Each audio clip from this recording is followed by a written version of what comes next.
Alright guys, so I want to say thanks for clicking on the video and checking it out. Hopefully this video helps you to get your Journeyman test in Washington.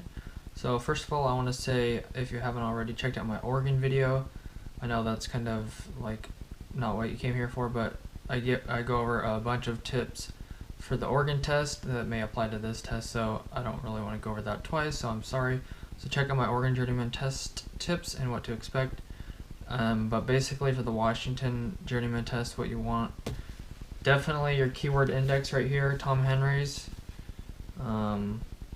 It's like, I think it was like $16 or $18 maybe. Best investment you'll ever make if you don't have one already.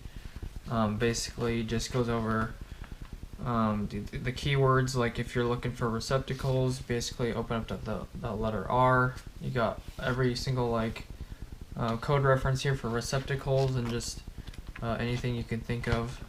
So definitely you want this. This will help you pass your test for sure. Basically 70% of the test, which is what you need to pass in Washington, is 70%. Basically you'll find 70% of your answers in this book without even having to try to look through the code book or anything like that, or without even guessing. You'll find 70% of your answers if you know how to find keywords, and if you just know the code references in the code book if you're familiar with that, because hopefully you'll have been going to school and you know how to find stuff in the code book and what the code sections are and stuff like that. So, and the other thing you'll need is obviously your code book, because unless you have like a photographic memory or something like that, then you'll need your code book, because that's what the whole test is over. So just your code book and your keyword index is basically all you need, maybe like a uglies or something like that. But basically that's it. But the only hard part to the test to pass the Washington Journeyman test is the WAC.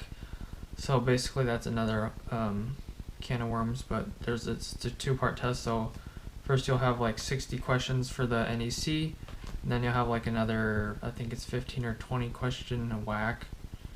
So that's like Washington specialty code, like Oregon has the Oregon OESC. So basically that's a whole other thing. So basically I never even looked at it when I went to take the test. I just kind of like flipped through it and just went in there blind, but I missed it by one.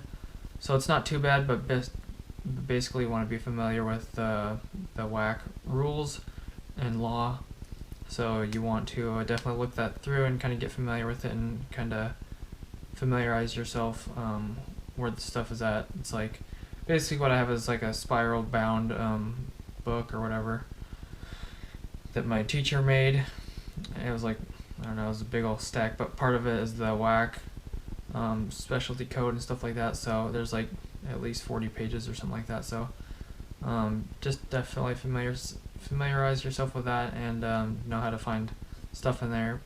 So if it talks about the roof, like a roof question or whatever, like the slope of the roof or whatever, just know where to find that, like what page is that on, pages those are on, and just check through the index and stuff like that.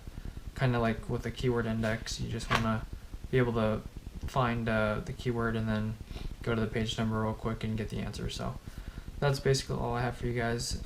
Sorry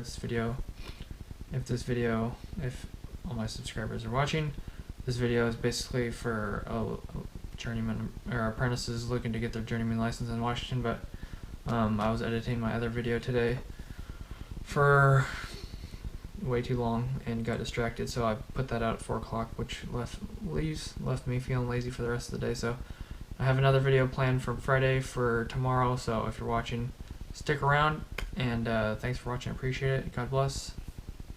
See you in the next one, and if you wouldn't mind, hit that subscribe button.